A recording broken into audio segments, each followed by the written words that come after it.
Hey y'all, what it do? What it do? Come on in. Let's go. Happy Thursday.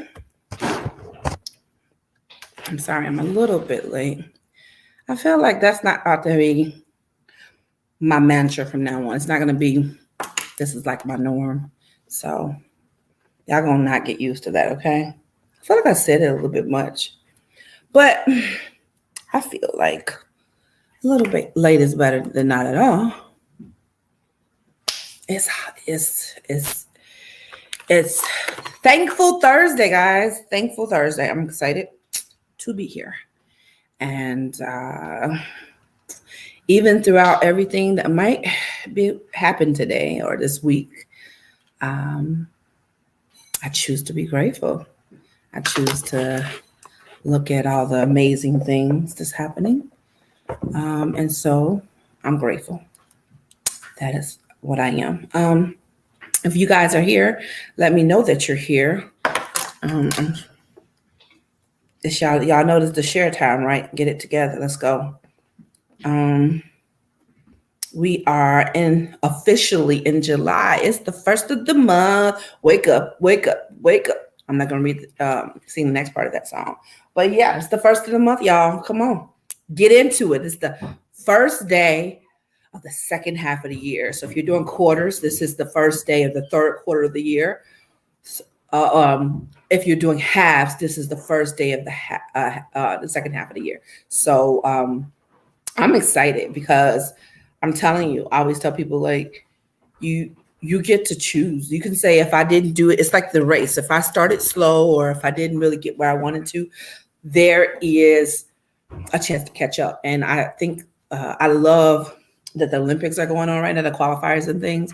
I love that that's happening. And I love that when they do the track, because I used to be in track and field in high school. And I love that when you're in a race, it doesn't matter how you're kind of doing at the beginning, but if you can hit that accelerate at the last leg of it, you can win. You can literally win if you hit that accelerate. So I feel like this is our opportunity to accelerate. So I'm excited about it because I just feel like there's so much opportunity to get so much done. So let's go. I'm ready. We're still continuing on our self-care series. When I say still continuing on, so I jumped the gun a little bit. And I kind of started this by accident, right? This came up when we were talking about something else. And I started this by accident in a little bit in June, the last week or so. And so the fact is, I said I was going to just really dive into it to July. So I guess I'd say today is officially the first day. I don't know if you want to say that or not. It might or might not be true. But either way. So I really, I'm really excited about what this means, right? I'm really excited about the theory or the potential of this series and where it can go. Why? You asked me, hey, Mom, why? I think I'm excited because we have the opportunity to point out something that I believe every single person deals with on some level. Right? So if we're talking about certain stuff, it might be this person might deal with this, and this person might not, and you might relate or you might not relate. And I genuinely believe that there's not one person who can't relate. I genuinely believe that there's not one person that at some point in their life they can't relate. Now, maybe you've mastered the whole idea of that you were the self-care, but I believe that there has been a point where the deeper issues have affected all of us. So I feel like there's something for everybody. And this type of, stop it. Sorry, y'all. I told you I have kittens, right? So the babies are all everywhere. And so I feel like this has the potential to shift someone's whole perspective and for the better. If you can grasp certain principles, you for sure are just setting a good foundation and can only build up. That's how I see. For example, financially, if somebody teaches you how to budget or save your money, that's a win. That's something you can do for the rest of your life. When you understand how to do that, you have a skill. You can apply it to your life, and you can make goals and do things that you want to do. That's why I love the phrase, I'm going to teach you how to fish, versus just me to give you a fish. If you're hungry, I can just give you a fish, but let me teach you how to fish. So after today that you can do your own fish, you can get as many fish as you want, and you have a skill now. So that's the goal. The goal is trust and believe. We're having conversations because I like to talk. It's not that's not the only reason. Because I really know that if we talk it out, there's some revelation that can come and really help accelerate you to the next piece. And if I can be a bridge, or if I can be a resource, or if I can enlighten somebody into the next piece, the next stage, I really believe that anything that happens up until then was all worth it. So anyway, so I don't know if you guys saw my topic today. What I feel like I'm going to dig in today is self-care is an investment in self. And I know part of that feels like it's just like, and you probably want to say, oh, that's, whatever, Paris, it sounds good. It's just you just said something, but it doesn't really apply. You guys want to believe this just a meme. You wanted to believe somebody, wanted to say something, but I really need you to get this theory. And if we can get this and lay this down flat, I think we can really do some work. Okay. So, I don't know who's in here or not, but if you're here, because I always say, no, I can't really see who's here, but if you are here, you're listening to me talking, as we're going live. Does anybody in here have experience in investment, in the stock market, investment in business investing, angel? You heard of angel investments, even 401k. Has anybody set money aside to go into your 401k for retirement? Anybody, used to that, or anybody has done that before? I believe we all, if we haven't personally done it, we know about it, right? And so on the very basic level, I want to define what an investment is, because for me to say something like self-care is an investment in self, it seems very simplistic, but I'm gonna break it down to a place where you'll see the depth, right? Okay, so let's kind of talk about investment. The actual definition of investment is the action or process of investing. No, that's not it. That's not what I want to say. That's not it. Sorry. All right, it gave me the synonym. It's actually to expand what you have with the expectation of achieving a profit or a material resulting by putting into financial plans, shares, or property, or by using it to develop a commercial venture. Here's another one: provide or endow someone or something with quality or attribute. So that's the definition for invest, right? And most people, when they think of invest, they think of the monetary part of it. I am approaching it from that point of view. When you invest, the goal is to say, I'm going to take this small amount, and I might not see why it's completely worth it at that moment, but something, the thing I'm going to invest in has shown me that it can grow, and it has the ability to grow exponentially. And therefore, I want to invest my money in it with the hopes of getting a bigger return. Okay, so let me break that down a little bit more. You would not invest in, I'm gonna think of something that's very antiquated. I would not invest in payphones in America, in any metro areas, because we don't use payphones anymore, right? So for somebody to approach me in 2021 and says, hey, Paris, you want to invest in these payphones? I would be like, yeah, right. No, I'm cool, right? I don't see a point there. That doesn't, I can do the research and realize that it's antiquated and that's not how we do things anymore. However, if somebody said, Paris, do you want to invest in AI, artificial intelligence, or Paris, do you want to invest in, let me give you something else that's like, if I wanted to invest even in, virtual reality. Even though some people might think that's a bit old, but some of the newer advancements in it are still coming about. Then that's something I can say, well, let me see the research on it. Let me see the numbers. Let me figure out if this is something I want to look into.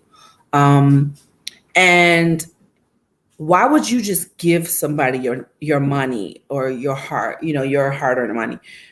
You would do it in the expectation that you're going to yield a harvest from it. You're doing it in the setting out, believing that if I put this money in, it's going to multiply and it's going to make me more. Okay, so that's just me giving examples of with money. So let's talk about what else do you invest? You invest your time, don't you? To me, time is one of the biggest commodities that we have. Honestly, somebody said time is the only commodity that we have, because money can come and go. Businesses can come and go. Friendships can come and go, but time never stops. And really, that's all that you have. And so you should be wise with your time, because you can't get that back, right? You can get another business, you can get another, get more money, you get another house, but you can't get your time back.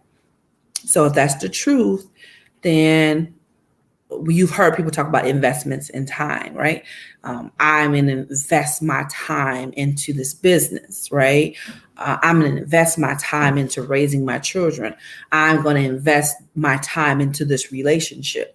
I'm going to invest my time with building our family stronger. I'm going to invest my time in volunteering for this organization. So many things you can do with your time, and it's all an investment, right? Okay, so we talked about investment of time. We talked about investment of money. I think you know what I mean when I talk about investment. And let me be clear, I'm not saying anybody they weren't capable before I gave those definitions about what investments mean. I just want to parallel it to your life, because you're probably, again, the bad thing about cliches is that we one-line them, right? Once somebody makes it a one-liner, then you think it doesn't apply anymore. And I think that's just tragic, because we say things often that we don't really know how to apply, or we don't really believe. Let me think of something that's a one-liner that I could just off the top of my head. Don't worry, be happy. Everybody wants to say that. You sing the song, but do you really believe it? And if you do believe it, how do you apply those skills and those tools? Do we ever talk about this stuff, or is it just a catchy song? Right? And that's what I want to prevent. I want to prevent us from making things on the surface look good, and we agree with it because it sounds like we should. It seems like a good idea, but we don't really get why we're doing it. And this is why we're talking about this particular one. I think this is kind of a cliche topic. self-care is an investment in self. I'm sure you heard it. I'm sure you might have said it before, but do you really believe it? Right? What's something that you know about investments? Well, since I don't know if anybody's on here, let me go ahead and speak on what I know. One thing I know about investments is that as good as it might be, there's never a guarantee. And as good as it might be, there is always a risk. Okay? There's never a guarantee, and there's always a risk. When you invest in anything, that's the first thing they tell you, because it's not like the expectation that it will guarantee you a return will get you in trouble, because then you'll have people taking their life savings and throwing it into something because it's guaranteed, right? So an investment, that's why you have to do your research. And you have to decide if you really, like in the stock market, one of the people that I follow that you might call a mentor from afar, one thing that they say is that you have to get behind the product. You have to find something that you like. You have to put your money into something that you really believe in. Why? Because you have to know the story and believe that it's going to go somewhere. You got to have to be tied to it. It can't just be a one-trick pony. It can't be like, well, I heard that this is going to go up, and so I'm going to get into it and put all my money into it, because you put yourself at risk for losing it because you didn't educate yourself properly about that stock, that investment. Let's go deeper. Like they'll tell you, you got to know who the CEO is. Like you listen to like really thorough and educated heavy hitters in the stock market, they'll say you need to know do your research on what type of company they are, who the CEO is. You need to know who the board is, what their company culture is. You need to see their books and understand their financials for the last 5 years. You need to know what the updated news is when it comes to that, the money news surrounding that company. You need to understand the industry. Why am I saying all this? Because to the outsider that sees people in the stock market, they believe that you just show up one day, throw your money into something and get rich. And it's not that at all. Most people who do really well long term, let me say that again, long term, because you can catch a fluke, right? You can throw it into and get lucky, and then get a good substantial amount of money. But to the people that are successful long term, there's strategy. There's strategy that's and research that's done. And when they put their money, and they have way more money than we do, especially the Warren Buffetts and such, the 1%ers, they do their research because they don't want to throw their money away. They do want to get some type of return. And so, and as volatile as the market is, they get to a point where you might say, oh, well, I want my money to, multiply times 20. When the longer you are in something and the more educated you get, sometimes a win is just having 5% and being grateful because somebody lost 200%. Of what they invested, right? So to understand what a win is versus a loss, and to really get all of that. Okay, so Paris, why are you going on about this investment with the risk part of it? The only reason that you would invest in something is if you truly believe in it. And if I'm asking you, or if we believe that self-care is an investment in self, then that means I would only invest in me if I believed in me. I told you I was going somewhere with this. That sounds so simple. I oversimplified it. I want to go a little deeper. You want to argue and say, well, I do believe in me. Of course I do. Duh. I need a vacation. I need this and that. And you can find 10,000 reasons to say why you believe in you. I'm going to argue that a little bit. And again, this is because I know better. I don't believe that you really believe in you. I believe that if you have ever done self-care, it's been because you've worn yourself out. And when you get to the edge, you're like, you know what? I deserve this. And so it becomes a reprieve, right?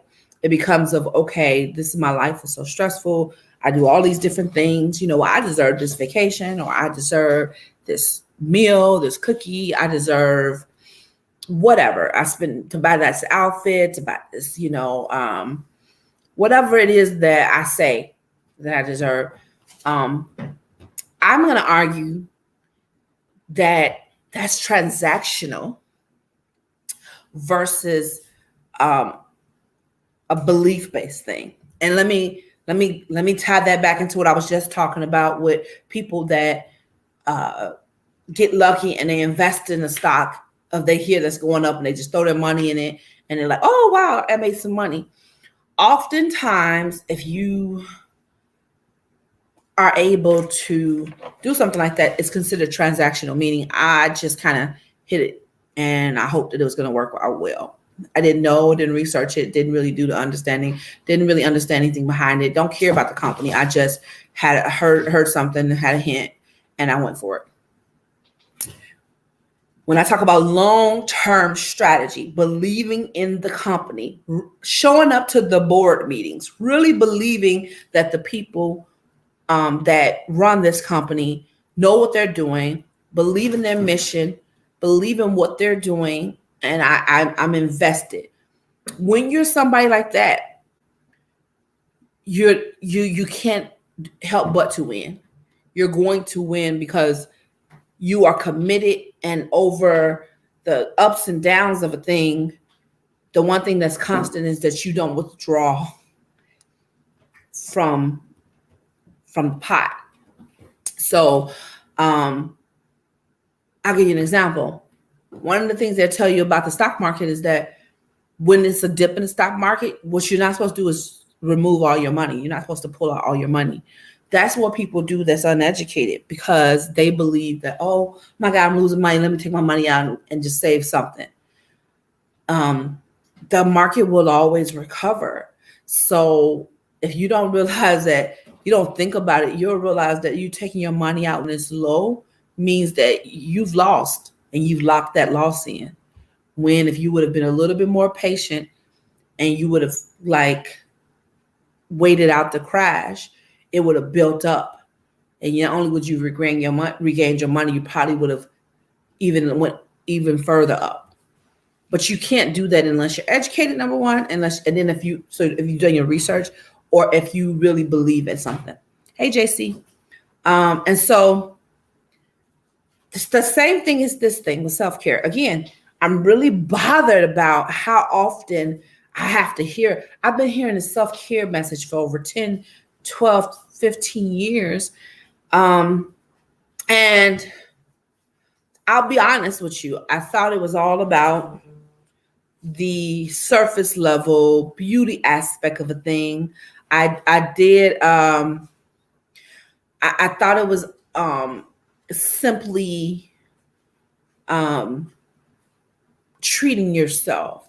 And I did not look at it. And I was treating it in a transactional way. And I was not making a long-term strategy because I didn't believe in the product. Are y'all catching me? Hey, Tracy. I'm wanting y'all to get this, because if you can get this, you'll be a little bit more attached to it. It won't just be something that's fleeting, right?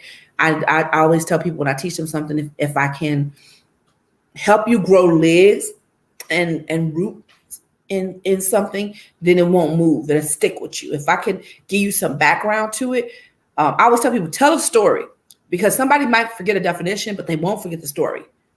That's why when you learn things like a word, they'll tell you to use it in a sentence so you can understand the context to it. Knowledge without application is useless. I tell people this all the time.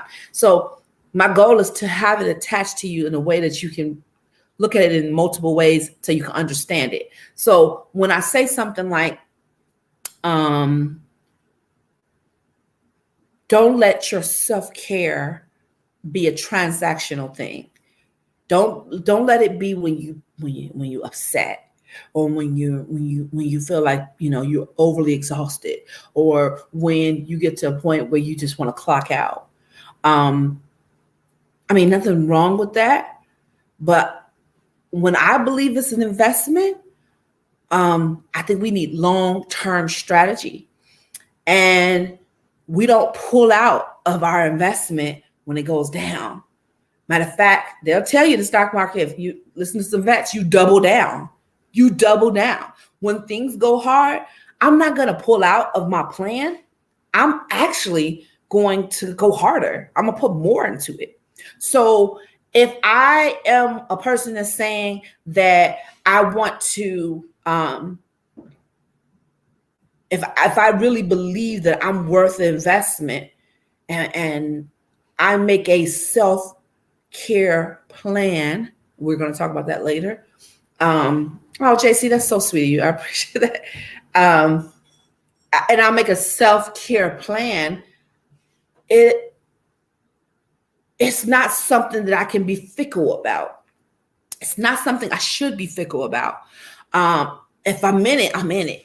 If you contribute to your 401k at work, they put penalties on you withdrawing early. I know anybody should know that. So like if you withdraw something before you're 62, that you actually will get penalties. And I'm telling you, because when I went to buy my house, I needed some money that I had to have for the bank. And because if you use it for buying a house, they give you some exceptions.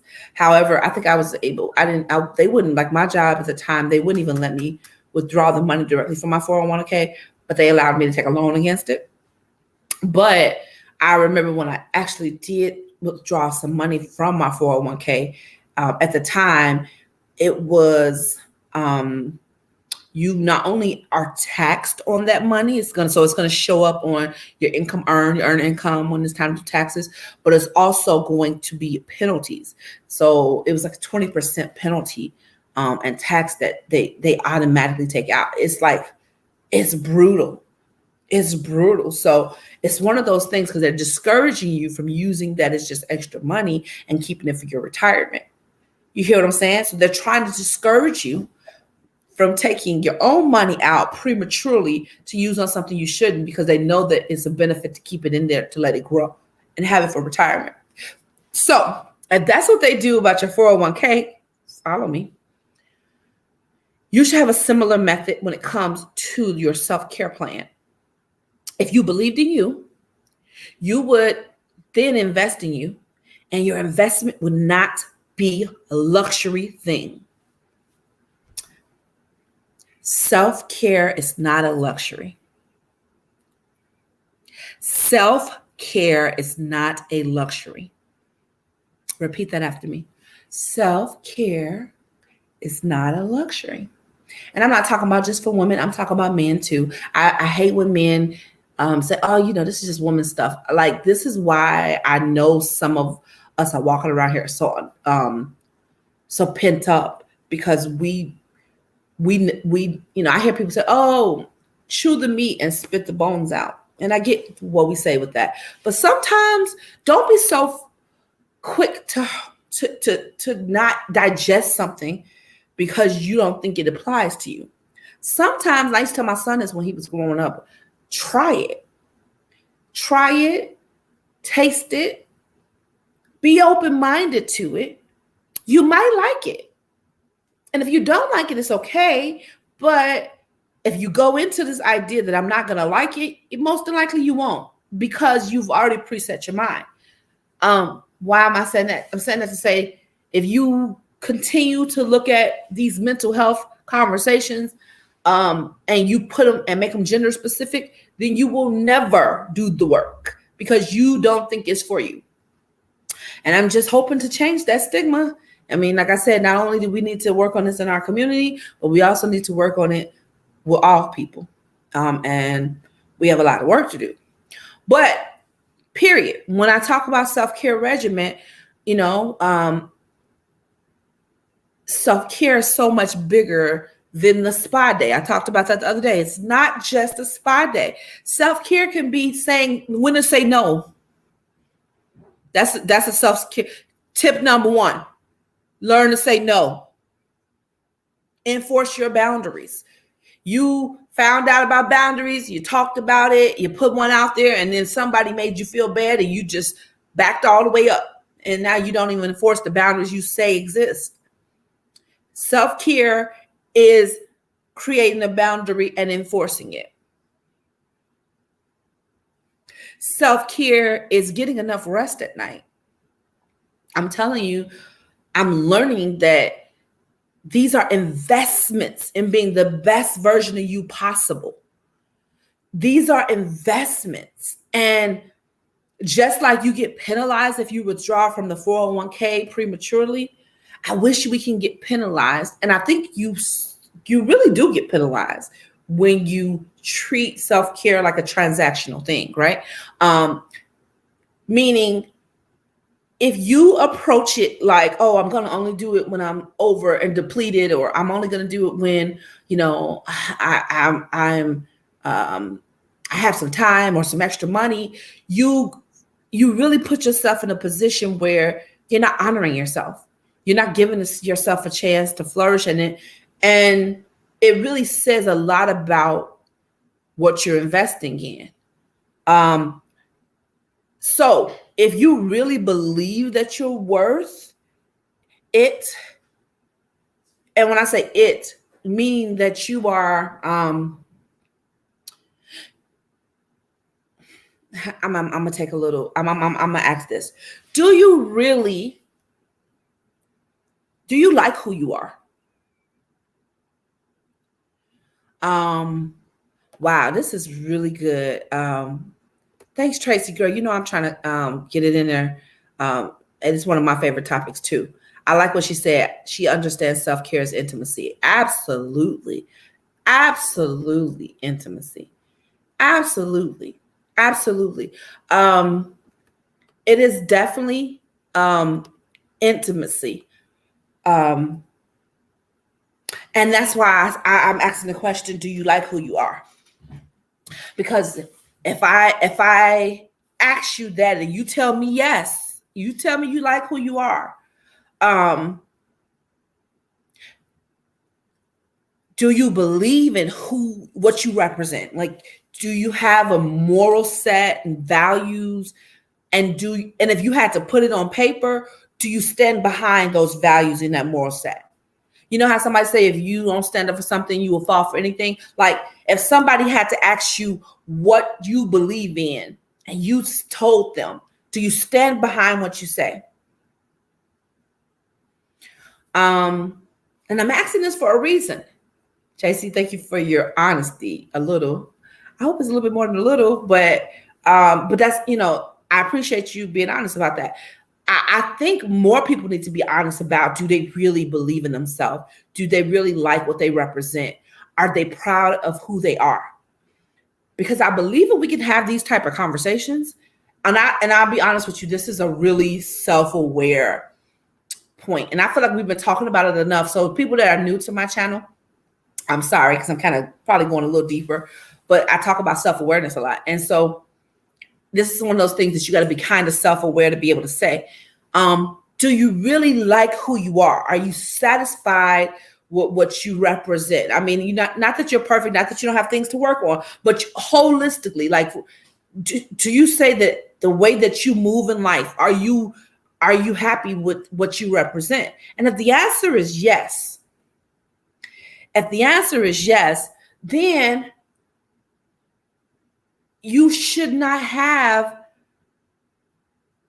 a problem with investing in good ground. Because just like we were talking about stocks, if I really like what I see, if I believe in who I know I am to be, like if somebody asks me my opinion about certain things, I will talk about it and we can talk. And I'm not saying that they can't sway me or convince me, but if it's something I know, it's going to be hard to kind of shift me. It's like, listen, you can bring up fact after fact. If my belief is what it is, I'm standing on that thing and I'm confident in what I believe. And it's not going to be much that you're going to say that's going to shift me. So, deep foundational core stuff, you have to be very honest about if you really believe in it. Because if you say you believe in that stuff, but you won't invest in taking care of the essence of who you are, then I question you.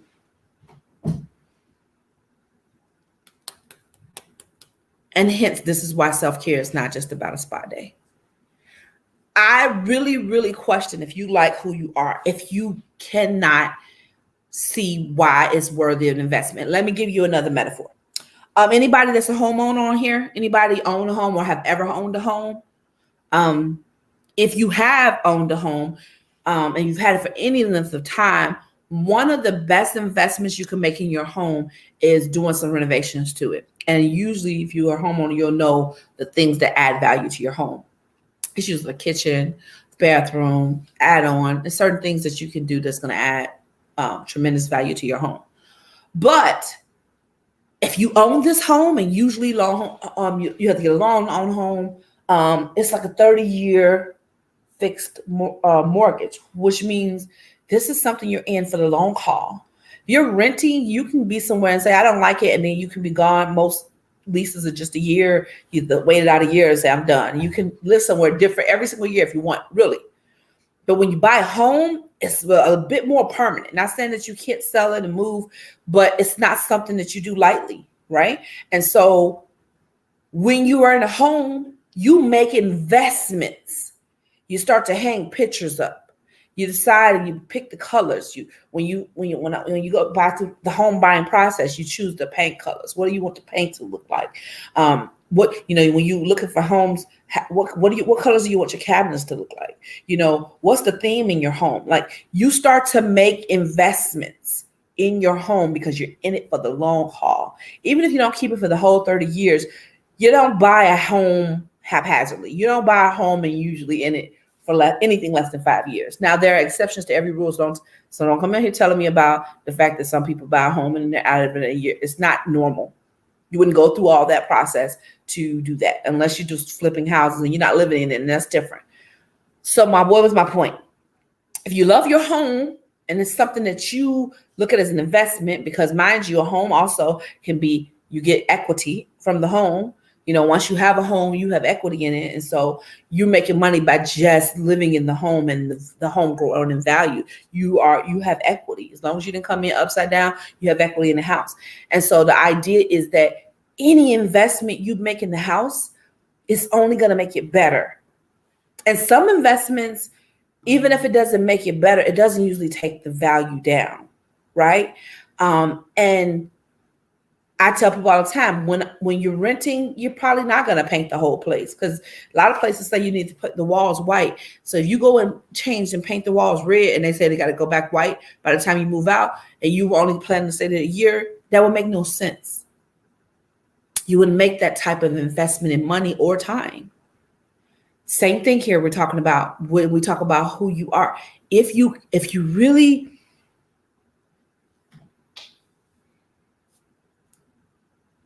if you believe that you live in this body we have is a temple, if you believe that this brain we have, the essence who we have, our mental, emotional, spiritual self, if you really believe in this thing that they call you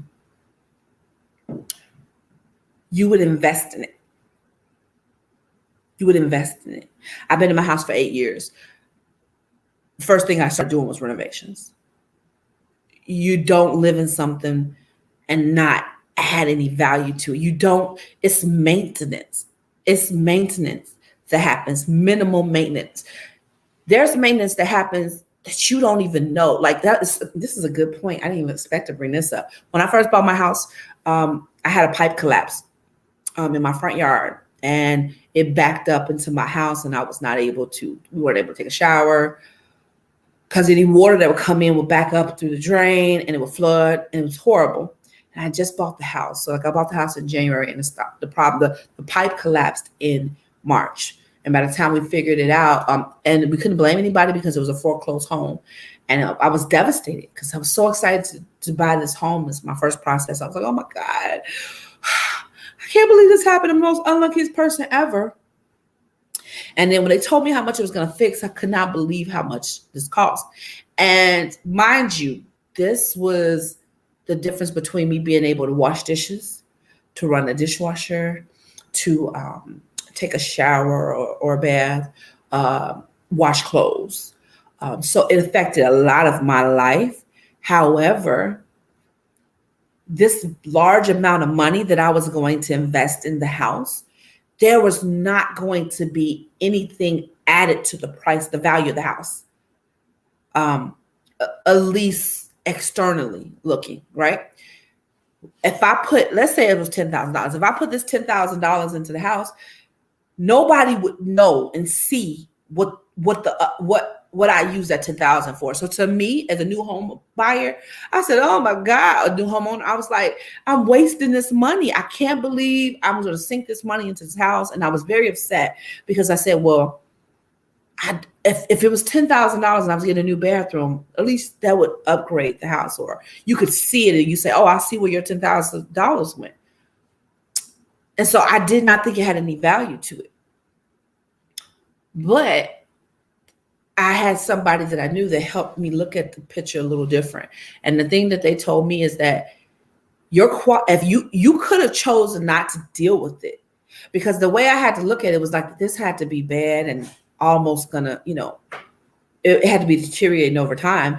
And so the previous owners probably let it go bad, and who knows how long they were living with it like that. And so they said they must have had the water backing in pretty frequently. And so my point in saying is that it was not a waste that since I made an investment in this house for me to fix a problem that affected our life and our quality of life so directly. So of course I was going to spend the money so that we can have a normal life, so we can go ahead and take our showers and our baths, all that stuff, whatever.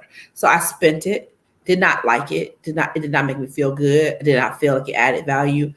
But the way I also had to look at it, they said, hey, this is a foreclosed home that you bought. You got it for a really, really, really good price, which is true. And so if you look at it for what it should have cost versus what you got it for, and if you did spend $10,000 for a problem, you still made out really, really good. So instead of you mourning the fact that happened, look at the overall investment and still be happy that you made it, because it was still a good investment.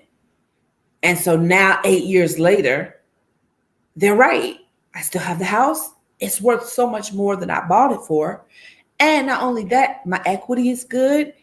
And me doing that was a necessity, because it would only cause more problems down the line. Do you get what I'm saying here? That example was to say that every investment that you make in self, you're not going to see an immediate thing. Like, if I think I made an example of me going to get my nails done. You would see physically my nails and you say, oh, she got her nails done. Okay, that's something she did for herself. But what you don't see is what emotional thing that did for me, what that did for me mentally, what that did for me when I committed this to being part of my self-care plan.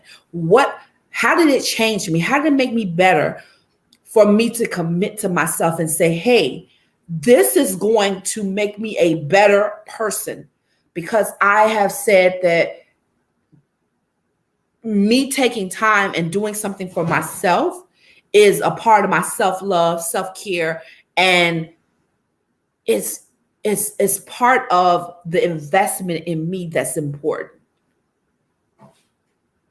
It's so much more to dig into this, but I'm hoping that y'all getting it, right? Because if you understand you as an investment, if you look at you as an investment, you can understand why self-care has to be planned, why it has to be a permanent thing, why it's not a luxury, and why it cannot be transactional. Okay. It's just not up for debate. You invest in things that you believe in. I'll give you another idea. Like when if you talk to a really good personal trainer or somebody that's really into nutrition, the one thing they'll tell you is that it's not a diet. It's not another workout. it's really an investment in changing who you are in the core. Because if you don't change the inside, the outside won't change. You really have to make a commitment mentally that this is something important to you.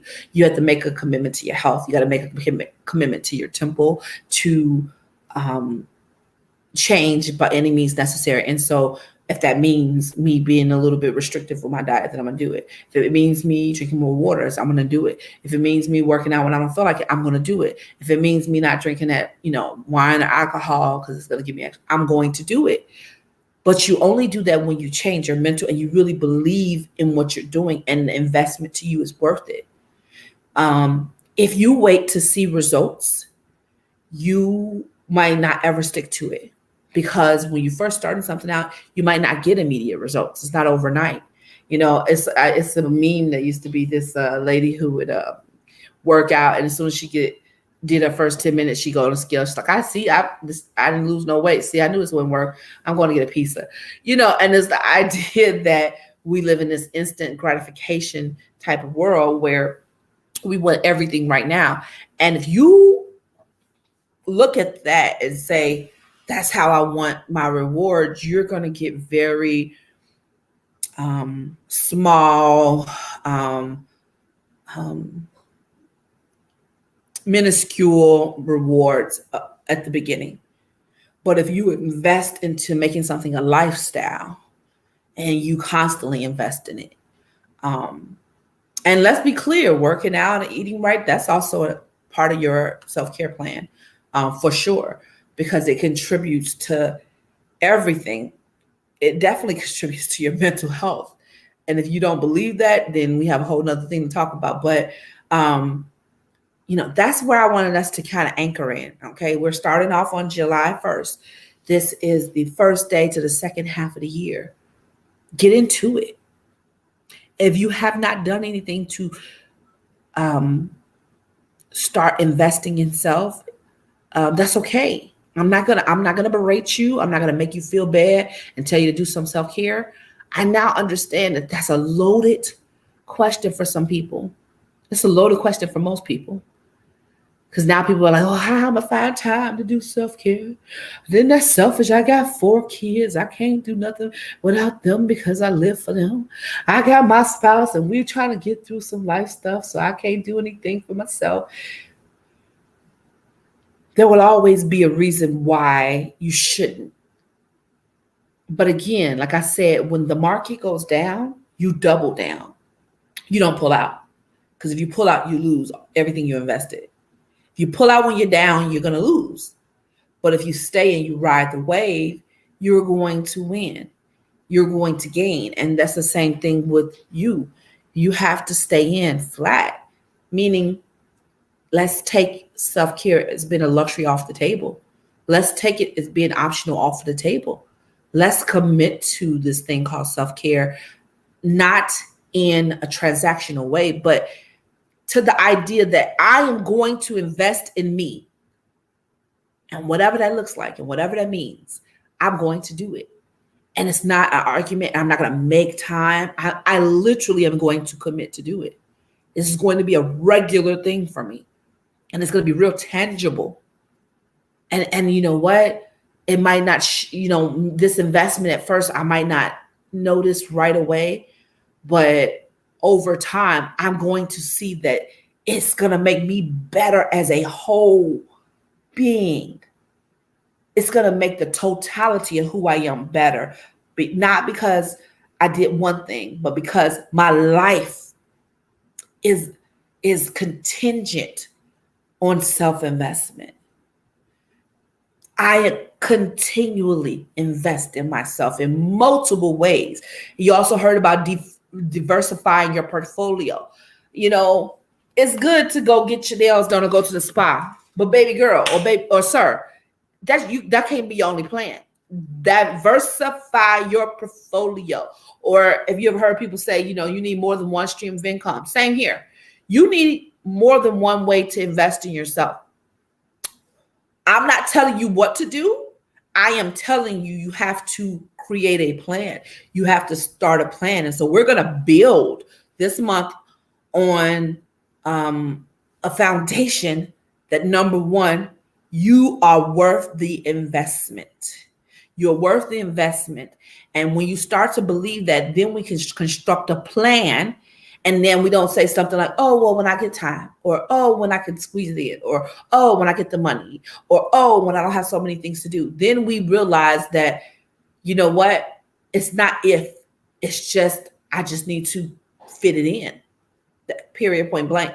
If you know anybody that's hardcore into fitness, I remember I had a friend who we used to go on vacation and they used to run on the beach or do sit-ups in the hotel room. I mean, and we used to be out partying and doing all types of stuff. And I'm like, wow, you just really gung-ho.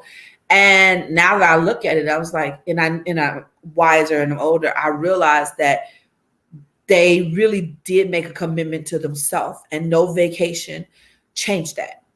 And they did not want to get themselves in the habit of saying, oh, it's okay not to do it. So they were just trying to be consistent. And I appreciate that. And I said, you know what? That's the type of discipline I want in my life, is that no matter what, I don't pull out. No matter what, I don't change the course. And if I say I'm going to commit to doing this, this is something that's part of me and I'm going to commit to it. So today, I really wish I had like a piece of paper so I could sign you guys up. So you say that you commit to a lifetime of continual self-investment. I wish I could make you physically sign a contract that say that today you direct deposited. Listen, y'all, I'm getting excited about these metaphors. Like that you're going to direct deposit self-care into yourself every month or every 2 weeks. This is something that is going to come out. It's coming before you even get the money, meaning it's coming out pre-tax. It's coming out. You scheduled it so much in there where it's like you don't have a chance to opt out. You got to do a lot to opt out of that thing. You know, I know even with like in my job with like healthcare, you can't just wake up one day during the year like, oh, I barely use this insurance. Let me opt out. That's not what they allow you to do. You gotta wait till the next offering period. And it's so important because it basically allows you not to be fickle about things that are good for you. And the fact that it's so much to actually pull down your 401k, it's so much energy to actually, cancel certain things that are tax deductible. It helps you to realize the importance of it, and hopefully it deters you or distracts you or keeps you from actually doing something that's really going to harm you. And so we're going to sign virtual contracts that say on July 1st, 2021, I commit to direct depositing my energy into my self-care. And the investment is me. That's what I want from y'all. That's what I want. I want you to commit to it. Even if you don't know if you believe it yet. We're not there yet. We're going to get into that part. But I want you to commit to it. Not the transactional version of it. Not, you going to the gym once in the year with your friend because you thought it was cute because you got a new little outfit. No, this is the idea that come hell high water, I commit to this because this investment into me is worth it. I am worth it. And if I want to maintain the totality of who I am, and I want, and not only maintain it, but I want it to thrive, I have to constantly reinvest in it. Okay. So I hope this was helpful to you guys. I really hope it was helpful. I really enjoyed talking about this today. Thanks for rocking with me, y'all. I know some of you guys have been in and out. I don't know who's still in here. It doesn't matter. If you just got on, you're probably catching the replay. If it's, I'm getting off now, but you can always go back and watch the replay. I'm about to post it back up. And if you know anybody who could use this, please send it to somebody. And if you don't think you know somebody that could use it, just share it. You'd be surprised who can benefit from this information. So I love you guys, and I really mean it. And I'm appreciative that y'all rocking with me on this whole self-care journey. Y'all already know what I'm saying. You're worth it. You are enough. That's what I was saying. Jesus, I just said you're worth it. You are worth it. But my saying is you are enough. You are enough. You're worthy of this investment. Anything that's telling you that you're not, we'll work on that voice. But until you can really believe it, just start saying, I am enough and I am worth it, worth the fuss. And I got the shirt on today, Embrace Your Peculiar. I thought today would be a good day to put that shirt on because no matter what you think of yourself, no matter how off the path you are, or no matter how much you feel like you're not really walking your complete purpose or whatever it is, however you feel, it's never a bad thing to invest in yourself. Matter of fact, if you think you're down, that's actually the time. Remember, I talked about when the market is down, that's when you hop in extra hard. Yeah, you don't wait till you're up. That's when it's too expensive. No, you hop in when you're down. So, no, let's double down, guys. Double down. So I really love you guys. Have a good weekend. You know, I would normally say do something nice for yourself, do some self-care, but I'm going to say something different for this whole month. So what I'm going to say is choose a form of investment. And that's some homework for this weekend. Think about something that you can do that's going to be one ways you can invest in yourself. You know, and again, it doesn't have to be conventional. It doesn't have to be something that is, anything that requires money. It's just something that is going to make you better over time. Okay. And let's just identify that and then work on that. All right, guys. I love you all. Have an amazing weekend. I will see you Tuesday. Y'all, we in July. Let's do this. Peace. Bye. Oh, see, I don't even have a touch screen. Why was I about to touch the screen? I don't know.